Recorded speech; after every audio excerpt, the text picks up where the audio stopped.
देखो 11th biology का first chapter है, ये नाम है लिविंग वर्ल्ड। इस चैप्टर का नाम लिविंग वर्ल्ड इसलिए है क्योंकि इसमें हम लिविंग ऑर्गेनिजम्स में, मतलब जो भी जिंदा चीजें हैं, ठीक है, जो भी चलती फिरती हैं, बड़ी होती हैं, मोटी दुबली होती हैं, ठीक है, मतलब क्या लिविंग है, उन्हीं के बारे में पढ़ना है। तो क्योंकि लिविंग चीजों के बारे में पढ़ना है इसलिए चैप्टर का नाम भी क्या है, लिविंग वर्ल्ड। अब मुर्दा वर्ल्ड तो होगा नहीं क्योंकि पढ़ना जिंदे को है, तो इसीलिए क्या है, लिविंग वर्ल्ड, सजीव जगत। अब देखो इस चैप्टर में हम लोगों को ये देखना है, मेन रूप से मेनली ये देखना है, ये नोटिस करना है या ये पढ़ना है कि किस आधार पे हम कहेंगे, कौन से फैक्टर्स हम रखेंगे जिसके आधार पे ये बताया जा सके यही लिविंग है। लिविंग होने के लिए क्या क्या क्राइटेरिया होना चाहिए, मेनली इसी चीज के बारे में हम लोग को इस चैप्टर में पढ़ना है कि लिविंग होने के लिए मेरे अंदर या उस लिविंग वस्तु के अंदर क्या क्या होना चाहिए। ठीक, तो इनको हम बोलते हैं कैरेक्टरिस्टिक फीचर्स, किसके, लिविंग ऑर्गेनिजम्स के। माने जितनी भी जिंदा चीजें हैं, जो भी जी रहे हैं, जिनमें भी जीव है, जिनमें भी जान है, उनके कैरेक्टरिस्टिक फीचर्स क्या है, माने उनके लक्षण क्या क्या है। ऐसी कौन कौन सी चीजें जो सिर्फ किसमें देखने को मिलेंगी, लिविंग ऑर्गेनिजम्स में। ठीक है, समझते हैं। इसमें पहला जो कैरेक्टरिस्टिक फीचर है वो क्या है, ग्रोथ है। ठीक, अब जैसा कि तुमने देखा है कि इंसान कोई ले लो, पहले इतना सा होता है, पैदा होता है, तो फिर धीरे धीरे क्या हुआ, बड़ा हुआ कि नहीं, ग्रो हुई, उसमें ग्रोथ हुई कि नहीं, ग्रो हुआ, ग्रोथ हुई। ठीक, अब ग्रोथ के बारे में एक चीज जान लेना, ये कैसा प्रोसेस है, इरिवर्सिबल प्रोसेस है। ऐसा क्यों कहते हैं, देखो यहीं पे भी नोटिस कर लेना, ग्रोथ इरिवर्सिबल है, लेकिन किसके लिए, लिविंग ऑर्गेनिजम्स के लिए। ठीक है, हम ये ऐसा क्यों कह रहे हैं, देखो इरिवर्सिबल का मतलब होता है जिसको उल्टा न जा सके। ठीक, जो हो गया वो हो गया, अब वापस उस स्टेट में नहीं जा सकते। जैसे हमने भाई भी बताया कि बच्चा होता है इतना सा, पहले रहता है चूहे जैसा, फिर हाथी हो जाता है। पैदा हुआ तो चूहा ही तो रहता है, फिर क्या हो गया, हाथी हो गया। अब फिर से अपने मम्मी से जिद करे, मम्मी मम्मी हमको फिर से चूहा बनना है, बन जाएगा क्या, नहीं बन पाएगा। इसीलिए बोल रहे हैं कि ग्रोथ कैसी प्रोसेस है, इरिवर्सिबल है, इसको वापस मोड़ा नहीं जा सकता। किसके लिए, लिविंग ऑर्गेनिजम्स के लिए। ठीक, एग्जाम्पल ले लेते हैं ग्रोथ में। हाइट भी क्या है, ग्रोथ में आती है। नंबर ऑफ सेल्स भी किस में आती है, ग्रोथ में। मास भी किस में आता है, ग्रोथ में। अरे जब बच्चा पैदा हुआ था चूहे जैसा था, तो बड़ा हुआ हाइट, इसलिए किस में आ रहा है, ग्रोथ में। नंबर ऑफ सेल्स, अरे इतना बड़ा था, इतना बड़ा हुआ, तो बॉडी में नंबर ऑफ सेल्स भी बड़ी होगी कि नहीं। ऐसा तो है नहीं कि सेल बढ़वे नहीं करेगी, बिना बढ़े, अगर सेल नहीं बढ़ती तो बच्चा उतना ही रह जाता। नंबर ऑफ सेल्स भी बढ़ी, ग्रोथ हुई, मास भी बढ़ा, तो सूरज चूहा था, क्या हो गया, हाथी हो गया, तो मास भी क्या हो गया, बढ़ गया। तो मतलब क्या, ग्रोथ कैसा प्रोसेस है, इरिवर्सिबल प्रोसेस है। किसके लिए, लिविंग ऑर्गेनिजम्स के लिए। ठीक, अब देखो लिविंग ऑर्गेनिजम्स में ग्रोथ होता है, लिविंग ऑर्गेनिजम्स में क्या होता है, ग्रोथ होता है। और ये कैसा है, लिविंग ऑर्गेनिजम्स के लिए इरिवर्सिबल भी है, लेकिन ये बिल्कुल भी जरूरी नहीं है कि ग्रोथ सिर्फ किसमें हो, लिविंग में हो, नॉन लिविंग में भी ग्रोथ होती है। इसीलिए एक्सेप्शन भी लिखे। एक्सेप्शन क्या है, आइस माउंट। अरे कहीं पे बर्फबारी हो रही है, मान लो कश्मीर वश्मीर है, तो बर्फ नहीं जमा हो जाती है, जमा होते होते बर्फ का टीला बन गया है, ठंडी बढ़ी, टीलवा और बढ़ जाएगा, बोलो, तो ग्रोथ हुई। अभी बर्फवा में कौन सी जान है, कोनो जान उन नहीं है इसमें, ये लिविंग नहीं है। बर्फ कैसा है, नॉन लिविंग है, लेकिन फिर भी इसमें क्या हो रही है, ग्रोथ हो रही है। यानी ये हम बिल्कुल नहीं कह सकते कि ग्रोथ सिर्फ किसके लिए बनी है, लिविंग के लिए, ये कहना गलत होगा।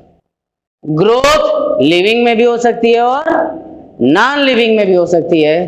तो ध्यान देने वाली बात यह है कि जो ग्रोथ लिविंग ऑर्गेनिज्म में होगी वो कैसी होगी, इरिवर्सिबल होगी, और जो ग्रोथ नॉन लिविंग्स में होगी वो कैसी होगी, रिवर्सिबल। क्यों इसको रिवर्सिबल बोल रहे हैं? अरे जो बर्फ का टीला खड़ा हुआ है, जैसे ही धूप हुई गल जाएगा, टीला खत्म, ग्रोथ हट गई। मतलब क्या, जो आइस का माउंट है वो बड़ा भी हो सकता है और वक्त के साथ छोटा भी हो सकता है, कंडीशन के साथ, सिचुएशन के साथ। बोलो हो सकता है कि नहीं? हाँ, तो छोटे से बड़ा भी हो रहा है, बड़े से छोटा भी हो रहा है, इसीलिए इसको क्या बोल रहे हैं भैया, इसको रिवर्स कर सकते हो इसीलिए रिवर्सिबल, इसको रिवर्स नहीं कर सकते इसीलिए इरिवर्सिबल। समझ में आया? तो देखो, जो ग्रोथ है वो कैरेक्टरिस्टिक फीचर है किसकी, लिविंग ऑर्गेनिज्म की। लेकिन एक बात इसी में और ऐड कर लेना कि ग्रोथ बेसिक कैरेक्टरिस्टिक फीचर नहीं है किसकी, लिविंग ऑर्गेनिज्म की। यानी ग्रोथ देख करके नहीं बोल सकते कि ये क्या है, लिविंग। समझ में आ गई बात? हाँ, ग्रोथ देख करके नहीं बोला जा सकता है कि फलनवा क्या है, लिविंग है और चीनवा नॉन लिविंग है। यानी इसके बेसिस पे हम तय नहीं कर सकते कि वो लिविंग है कि नॉन लिविंग। इसीलिए ये कैरेक्टरिस्टिक फीचर है, क्योंकि पाया तो जा रहा है ना इसमें, लिविंग ऑर्गेनिजम्स में ग्रोथ हो रही है, इसलिए ग्रोथ को लिविंग ऑर्गेनिजम्स का क्या बोल रहे हैं, कैरेक्टरिस्टिक फीचर। लेकिन बेसिक कैरेक्टरिस्टिक फीचर नहीं बोल सकते। क्यों नहीं बोल सकते? क्योंकि ये आधार नहीं है तय करने का लिविंग होगा कि नॉन लिविंग होगा। समझ में आ गई बात? हाँ,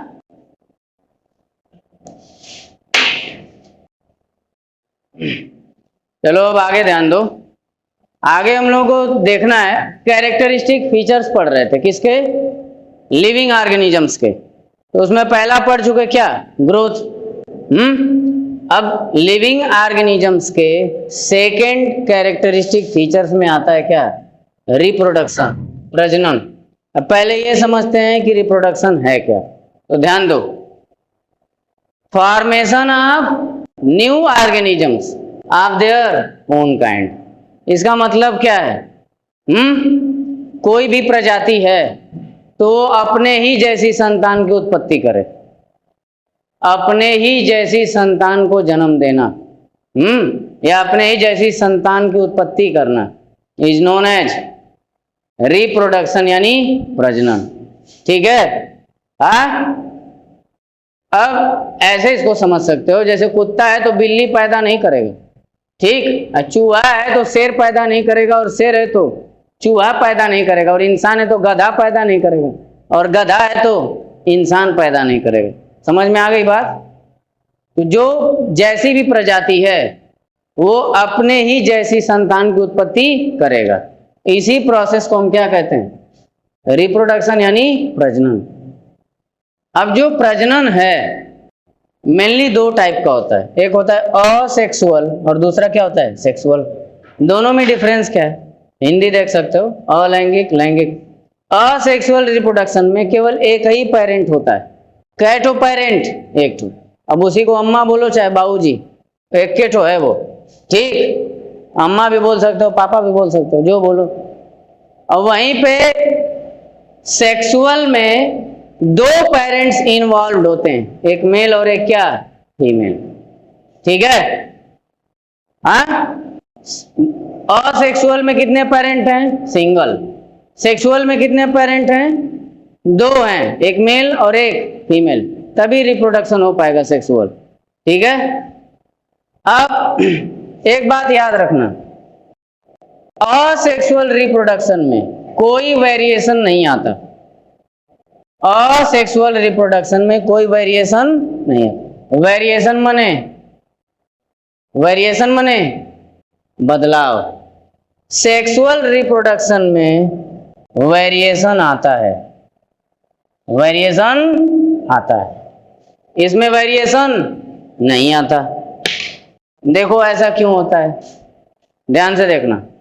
जिसमें सिंगल पेरेंट इन्वॉल्व है उसी को काट के जब बनाया जाएगा तो उसी की जैसी चीज आएगी ना, तो बदलाव कहाँ से होगा? जैसे अमीबा को ले लो, अमीबा खुद को ही तोड़ करके, सिंगल सेल होता है, खुद को ही तोड़ करके आधा आधा कर देगा। अब वो आधा आधा एक एक नया नया सेल बन जाएगा।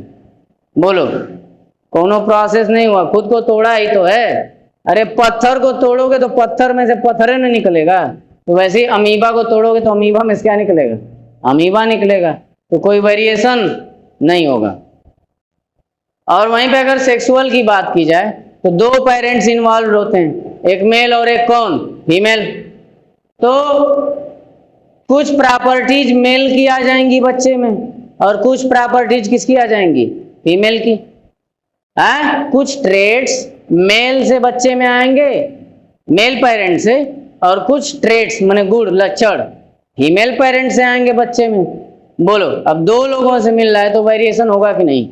अब ऐसा तो नहीं होता है कि इंसान का जो बच्चा पैदा हुआ या बच्ची पैदा हुई तो बिल्कुल अपनी माँ हो गई, या ये भी नहीं है कि बच्चा पैदा हो तो बिल्कुल अपना बाप है, नहीं ना, है अलग होता है ना। समझ में आ गई बात? तो इसमें वेरिएशन होती है, किसमें? सेक्सुअल रिप्रोडक्शन में। सेक्सुअल मोड ऑफ रिप्रोडक्शन में तुम्हें वेरिएशंस देखने को मिलेंगे, और वहीं पे असेक्सुअल मोड ऑफ रिप्रोडक्शन जो है इसमें तुमको वेरिएशन देखने को नहीं मिलेगा। समझ में आ गई बात? नेक्स्ट देखते हैं। अब रिप्रोडक्शन जो है लिविंग ऑर्गेनिजम्स का कैरेक्टरिस्टिक फीचर है, लेकिन बेसिक ये भी नहीं है। बेसिक ये भी नहीं, मूलभूत ये भी नहीं है। ये नहीं कह सकते कि अगर रिप्रोडक्शन हुआ, रिप्रोडक्शन देखने को मिला, अगर रिप्रोडक्शन देखने को मिला तो जरूरी नहीं है कि तुम क्या बोल दो कि वो कैसा है, कैसा ऑर्गेनिज्म है? लिविंग। ये बात तुम बोल नहीं सकते। सिर्फ प्रजनन देख के तो नहीं बोल सकते। क्यों? देखो, अगर एक पत्थर को तोड़ोगे, किसको तोड़ोगे? पत्थर को। तो पत्थर जब टूटेगा तो छोटा छोटा पत्थर ही तो आएगा। यो ससुरा रिप्रोडक्शन करना, अपने जैसा दो तीन नया नया पत्थर बना दिया कि नहीं? उसको तोड़े तो टूट के पत्थर ही ना बनेगा, पत्थर में से पत्थर ही आएगा। तो रिप्रोडक्शन की परिभाषा वही तो है, फॉर्मेशन ऑफ न्यू ऑर्गेनिज्म। बना दिया नया और वो भी अपने ही जैसा, तो इसी चीज को क्या बोलते हैं? रिप्रोडक्शन।